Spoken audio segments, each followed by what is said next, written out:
Assalamu alaikum, my dear students of class 6. This is your teacher, Ms. Yusra Mughal, and I welcome you again in the virtual class which is being organized by Metropolitan School.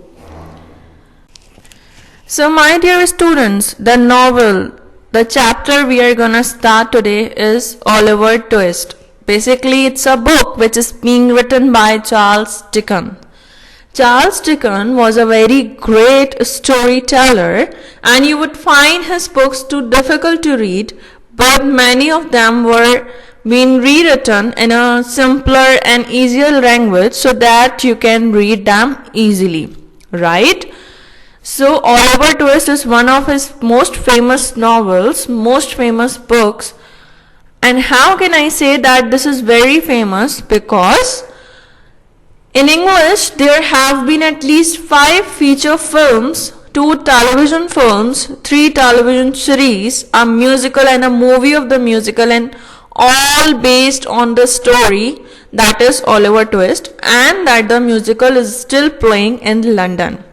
So, you can say that this novel, that this book is a very important part of literature of English, right? So, let's start our chapter Oliver Twist, and the passages Oliver asks for more.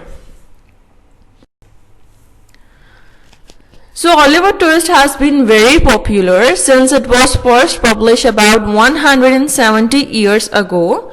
And what was the story is about? The story is about the poor boy who lived in England when times were very hard. He lost his parents when he was a baby, and he was brought up in a workhouse. What are the workhouses? The workhouses are those places where the orphans are being lived. So there, the children in such places were badly fed and clothed and were sent out to the work when still very young. Right? So, what happened there? Oliver had lived in the workhouse for about 4 to 6 months, and there they were served with a gruel, you may call it a thin soup. So it was never needed washing the bowls of that soup because they clean them with their fingers and spoons, because it is not enough to eat. So what was the first problem that they are facing over there in the workhouse? That they didn't get enough to eat. So what's next? When the boys were talking about the things, the craziest thing that one boy said, that he might eat another boy at night because of the hunger, because they are feeling hungry, they are not getting enough food to eat. So that's why he might feel that he can eat some other boy so that to get rid of his hunger, right? So what happened next? That they persuade Oliver to ask to his master. The master was a healthy and fit man, to ask about for more food, right? So Oliver was very frightened but also very hungry. So he asked his master for more soup, for more gruel. So what happened? That his master turned very pale and couldn't believe what he had heard. So the master struck Oliver a blow on his head with his serving spoon and caught the boy in his arm and shouted for the officer, Mr. Bumble. So Mr. Bumble came,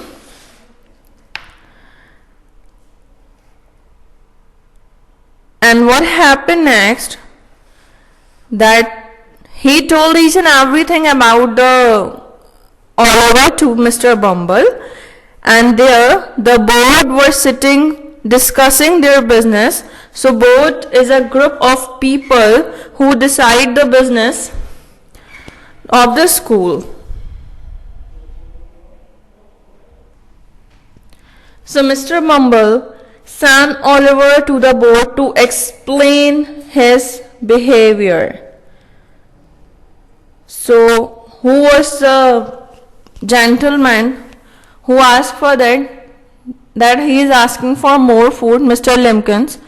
Be calm, Bumble, and answer me plainly. Do I understand that he is asked for more food after he had eaten the supper allowed each boy? Now he is asking that why is he asking for more food?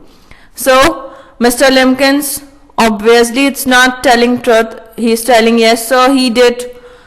That boy will be hanged, said the gentleman who called Oliver a fool, and nobody disagreed with this opinion. And after that the lively discussion took place, and Oliver was ordered to be shut in a room alone.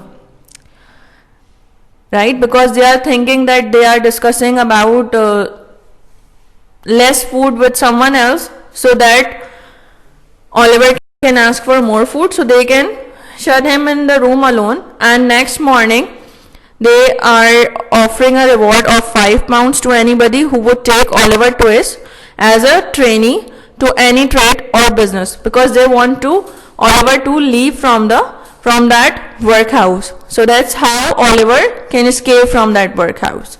Right, my dear students, I hope you found this story interesting. I hope you found this story good, and I recommend you to read the whole novel from any source of internet or any source of your books, right? So let's moving towards our next topic, that is present perfect tense. So as you can learn as so many tenses before, and you are learning the tenses from class 1 till now, so there are so many tenses which we found easy and some of them we found difficult. So present perfect tense, if you can clear the concept of that tense, so you can find it very easy. So let's start with the topic present perfect tense, right? So what is present perfect tense? First, let me tell you the meanings of the tense. Then how can the definition of the tense be made by the name of the tense, right? So how can the work be perfect? When the work is completed or finished, it will be perfect, right? So by the name of the tense, you can say the definition that any work which is completed in present time is known as the present perfect tense. This is the easiest thing that you can do, right? So in other words, that we use present perfect tense to indicate the link between the present and the past, that the action has been started in past and just completed is known as the present perfect tense. So in other words, the time of the action is before now but not stated. In fact, most of the time the result interests us more than the action itself, right? So now how this tense is formed? This tense is formed by the helping verb that are have and has. Now look at the example. You have seen that she has read English just now, right? So action is already or recently finished in some time in past. The action is just completed. So you can say that she started reading at 9 a.m., finished at 10 a.m. and you can say the sentence at 10:30 or before that.